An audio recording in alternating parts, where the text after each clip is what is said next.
Hello everyone. Sekunjalo Investment Holdings has given notice that it intends suing President Cyril Ramaphosa, the presidency, and other state organs for 75 billion rand for loss of earnings.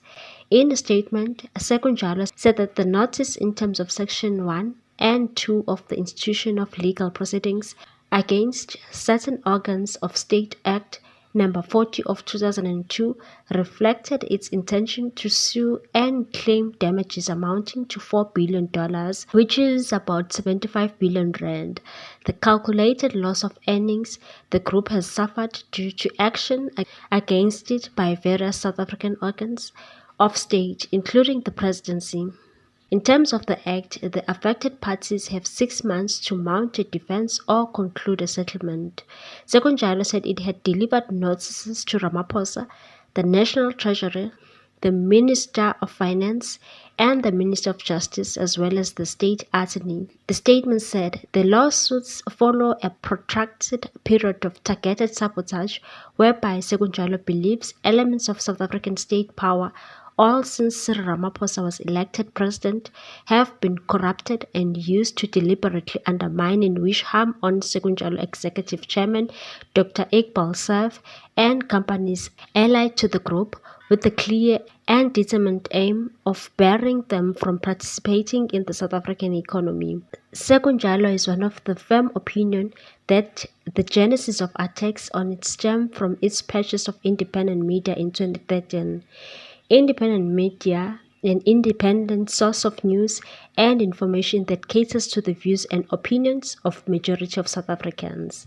Sekunjalo said the independent media has been vocal in exposing government corruption and holding the state to account. The statement continued, these lawsuits mark the first time such an action has been brought against any government in the country's history and underscores the seriousness of the repercussions on Sekunjalo and its holdings.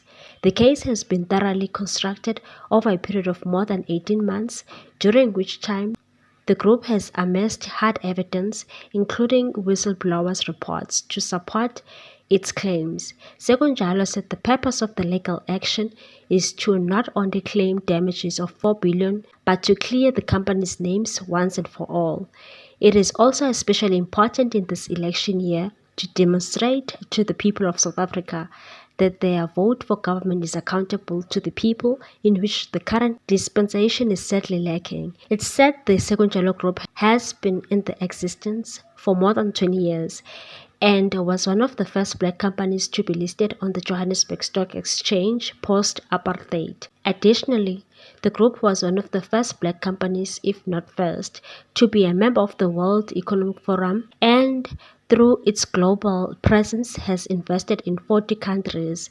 The group now feels it has exhausted all the avenues and that it now has no choice other than to proceed with the current legal action. We are now moving on to the former Public Protector Busisiwe Mkhwebane. Mkhwebane is reportedly heading to court following her forfeited pension fund paid to her, including interest. According to the City Press, the Member of Parliament from Economic Freedom Fighters has instructed her legal team to initiate court proceedings against both Parliament and her former office. Mkhwebane said this was because Parliament failed to respond to her letter of demand. Mkhwebane was fired in September 2023 by President Cyril Ramaphosa, a month before her 7-year term ended. This resulted in her losing 10 million rand gratuity. Ramaphosa wrote to Mkhwebane a day after Parliament voted overwhelmingly that she should be removed from the office. Ramaphosa wrote, in terms of Section 94, 3b of the Constitution, when the National Assembly adopts a resolution for the removal of the Public Protector, the President must remove the Public Protector from the office.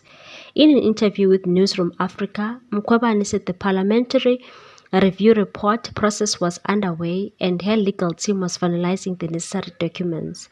She stated that the process was not necessarily linked to her benefits.